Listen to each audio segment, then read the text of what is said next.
Amazon AWS brought a multitude of generative AI updates. Dan, what's going on here?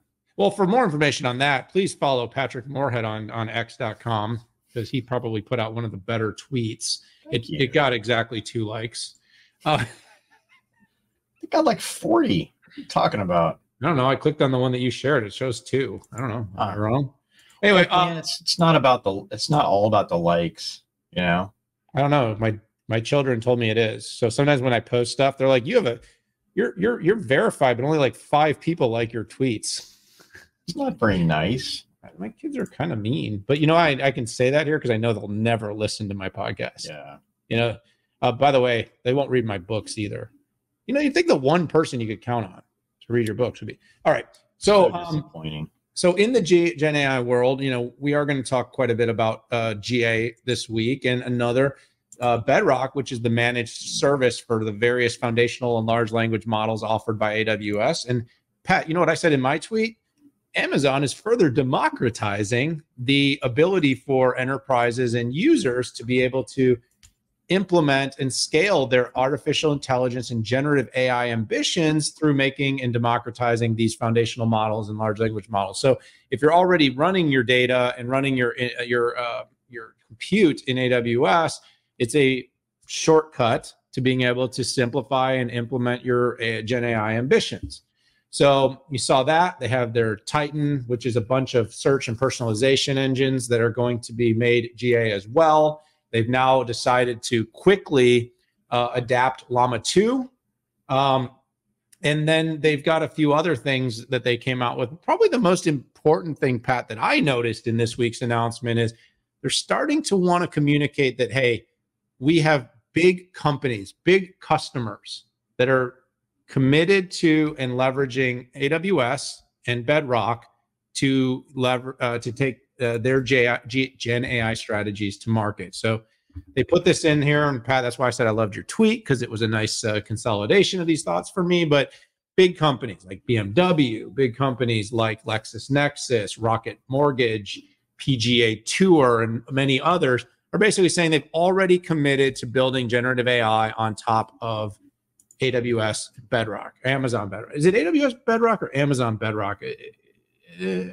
I don't know. I always get confused there. I think Amazon confuses folks with that. Well, the fact is whichever one it is, this is being built on top of Bedrock. And I think what the company is doing right now is really twofold. One, they are really leaning into, we are the open, it's kind of interesting, Pat, because AWS for a long time kind of being the no hybrid, no multi company has kind of 180'd this whole Gen AI thing and said, look, we're not going to try to build it in terms of ground up, doing all the big large language model and then kind of centralize it. We're going to use all Anthropic and Cohere, and we're going to use Llama, and whatever it is, you can use it here.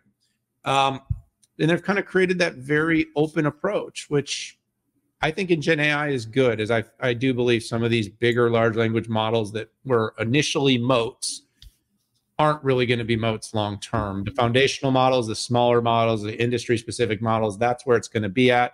We're seeing it somewhat here. We've heard it from SAP. We're hearing it from Oracle. We're seeing it from other companies. Good progress from Amazon, AWS in terms of Gen AI offerings. All right. I'm glad you took all my content off my... No, your tweet was so good. I mean, look, as long as I give you a pat on the back, I get to steal all your ideas.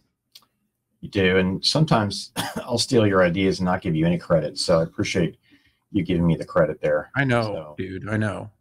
So listen, I'm going to hit this maybe from a tangential angle, which was the meme out there was that AWS was way behind in generative AI.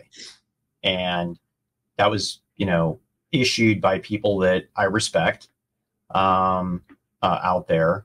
And, so I really kind of put my nose to the grindstone to say, what does late mean? They were the last one to announce. They were the last big one to go GA. But then again, they also have the largest enterprise AI estate out there of anybody. So I've also said, and we said this even right after the first Microsoft launch, that this is a marathon and not a sprint. If you're not too far behind to go GA and getting customers on this, but AWS came out with all guns a-blaring, and they listed out 21 customers. And these are not just, you know, web folks who do nothing but share content, right? You have financial folks out there, legal folks out there, right? You got Intuit, you have LexisNexis, NatWest, you have pharmaceutical companies like Merck, Rocket Mortgage. So, you know, these are not just a bunch of folks who are going to kind of jump off and take these massive risks without having, you know, payback. So I think that counts for something. One thing that I didn't hear is, you know, Titan embeddings is something that there was no description on what are the data sources. And not only do I not know the data sources, Amazon is not at least publicly indemnifying people if there's something in there that could be could have a copyright on it or not be owned by Amazon. So to be interesting as we jump into the IBM one and you cover that, I think it'll talk about more of the why. But folks, AWS is very much going to be an IaaS and a PaaS play with generative AI. Don't convince yourself that they're not. They're the largest purveyor of ML services for IaaS. I've never measured that on PaaS, but it's just a fact. And while generative AI technologically is very different from machine learning and deep learning and analytics, the type of things you're trying to get out of it are very similar. Generative AI just does it better and more accurately. One final editorial here. I wish they didn't have separate names for generative AI, Bedrock versus SageMaker. I know that technologically, SageMaker is a machine learning, basically a complete IDE, end-to-end process flow. But I think AWS will confuse people by having those things as separate. Out of the other side of my mouth, I'll say that, you know, Bedrock is an AI service, not an ML service as defined. So yeah, maybe it deserved a different name. I just think it's confusing.